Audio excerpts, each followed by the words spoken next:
Dear student, आज के lecture में हम बीएससी ऑनर्स मैथ का जो इंटीग्रल कैलकुलस बुक है सेमेस्टर सेकंड की, उसमें एक टॉपिक आता है बीटा एंड गामा फंक्शन। ठीक है, तो बीटा एंड गामा फंक्शन के क्वेश्चन हम लेंगे आज।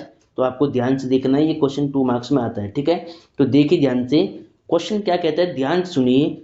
By using beta and gamma function find the value of 0 to infinity x की पावर 8 1 माइनस एक्स की पावर 6 अपॉन में 1 प्लस एक्स की होल पावर 24 dx। ठीक है, तो बीटा एंड गामा फंक्शन का यूज करके आपको इस इंटीग्रल की वैल्यू फाइंड करनी है। ठीक है, और ये क्वेश्चन 2 मार्क्स में रिपीट है, तो इसलिए इसको आपको ध्यान से करना है।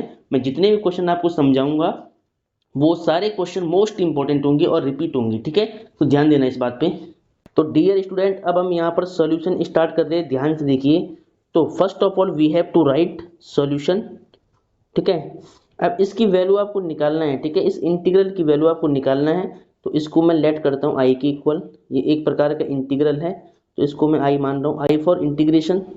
ठीक है, तो अब देखिए ध्यान से, इसको मैंने आई लेट किया है 0 to infinity एक्स की पावर 8 1 माइनस एक्स की पावर 6 अपॉन में 1 प्लस एक्स की होल पावर 24 dx। ठीक है, इस इंटीग्रल की वैल्यू आपको निकालनी है। ठीक है, तो देखिए इसकी वैल्यू हम कैसे निकालेंगे वो आपको ध्यान से देखना है। तो सबसे पहले हम इसको सॉल्व करना स्टार्ट करते। देखिए 0 to infinity लिमिट सेम रहेगा, x की पावर 8 का आपको पहले मल्टीप्लाई करना है ब्रैकेट में। तो जैसे मल्टीप्लाई कराएंगे तो x की पावर 8 x की पावर 8 का मल्टीप्लाई होगा x की पावर 6 में, तो दोनों का बेस सेम होने में पावर ऐड होगी, तो x की पावर कितना होगा 14 हो जाएगा। ठीक है, अपॉन में कितना है, अपॉन में है 1 प्लस एक्स की होल पावर 24 dx। ठीक है, अब नेक्स्ट स्टेप में आपको क्या करना है, एलसीएम को ब्रेक कराना है। ठीक है, तो हम कैसे करेंगे, देखिए ध्यान से।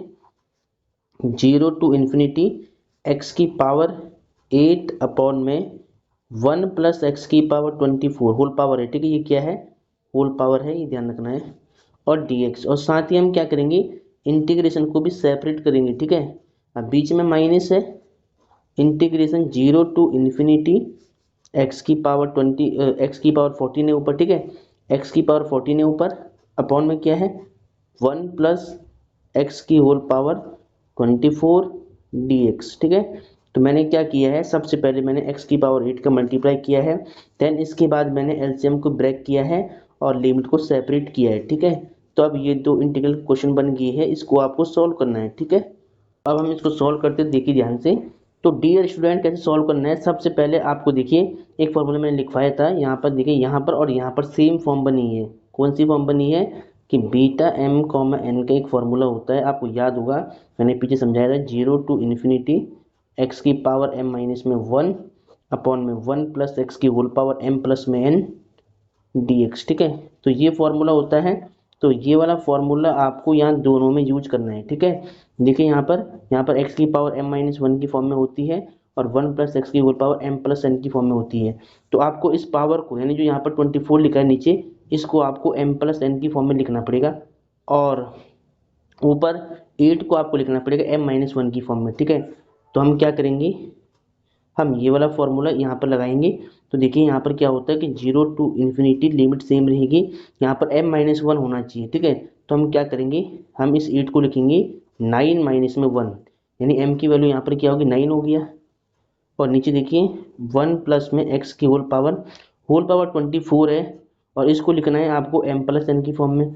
तो पहले यहाँ पर अगर 9 आ रहा है तो आपको लिखना है 9 प्लस में 15। ठीक है, जब 9 में 15 ऐड होगा तो कितना मिलता है 24 मिलता है। ठीक है, चलो, और dx अभी आपने सेम रखा है, सेम काम आपको यहाँ पर करना है। देखिए लिमिट अभी आपने सेम रखा है 0 to infinity एक्स की पावर 14 को आप क्या लिख सकते हैं, एक्स की पावर 15 माइनस में 1, क्योंकि इसको हमें m माइनस 1 में लिखना है, m की वैल्यू यहाँ पर 15 हो गया है। ठीक है, अपॉन में 1 प्लस एक्स की पावर 24 है, 24 को आप क्या लिख सकते हैं, देखिए पहले यहाँ पर 15 है, तो 15 में हम कितना ऐड करेंगे, 24 आई, तो हमें 9 ऐड करना पड़ेगा। ठीक है, तो देखिए अब ये वाली फॉर्म है, सेम ऐसे बन के देखिए m प्लस एन, यहाँ पर m की वैल्यू क्या है 15 है, n की वैल्यू 9 है, यहाँ पर m की वैल्यू कितनी है, m की वैल्यू यहाँ पे 9 और n की वैल्यू 15 है, यहाँ पर m की वैल्यू 9 है, यहाँ पर m की वैल्यू 15 है। ठीक है, अब इस फॉर्मूले को आप इस रूप में लिख सकते हैं वापस। ठीक है, m n में। ठीक है, अब देखिए ध्यान से,